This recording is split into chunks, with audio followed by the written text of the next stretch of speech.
Okay, what can you say about the graph? Okay, very good. May dalawa na tayong endpoint. Meaning, may restriction na tayo kung hanggang saan lang yung mga domain at mga range natin. Okay, so what we're going to do, same procedure. Okay, step 1, we need to analyze the given graph.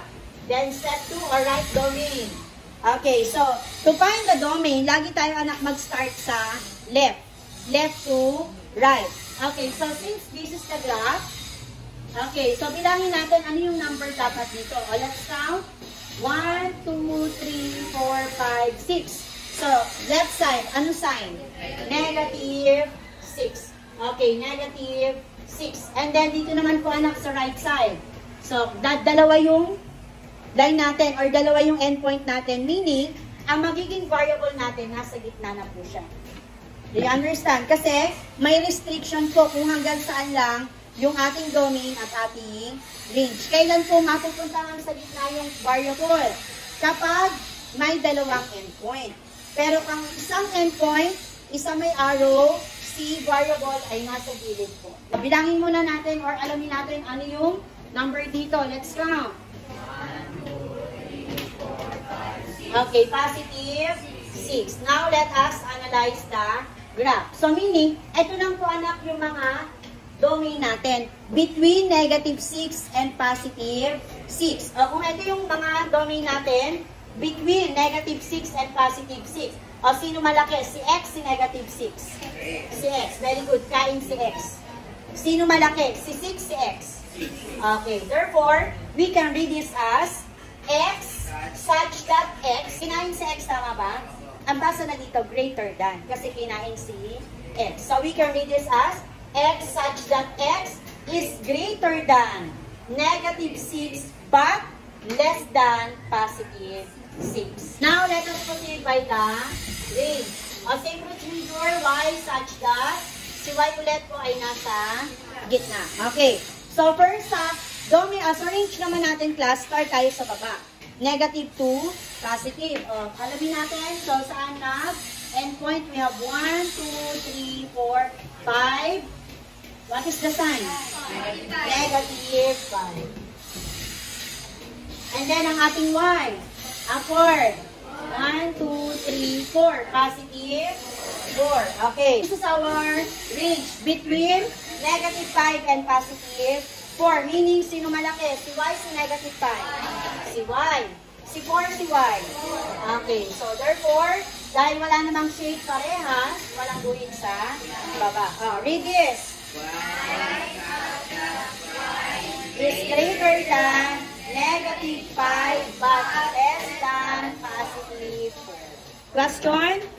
By the way, class, we can write this also as, so dahil may restriction lang naman to, tama po ba? So pwede rin natin isulat to as, the range is equal to from negative 5, negative 4, negative 3, and so on up to positive 4. Dahil konti lang naman, pwede nang isulat ng ganyan. Okay, ano-ano po to? Negative 5, negative 4, negative 3. Pag sinabi natin and so on between negative 3 and positive 4. So we can write this also as negative 6, comma, negative 5, comma, negative 4, comma, and so on up to positive 6. Any question? Last one tayo. How to find the domain and range given the parabola. Same procedure. To find the domain, okay, X such that, identify natin ano yung endpoint. From left to right muna tayo. Left to right. Ano kaya yung number dito? Let's count. 1, 2, 3, 4, 5, 6, 7. Going to the left, negative 7. And then, si X nasa gitna. And going to the right, 1, 2, 3, 4, 5, 6, 7. Okay, so therefore, this is the domain of the given graph. What can you say about the graph? X is what? What is the inequality symbol?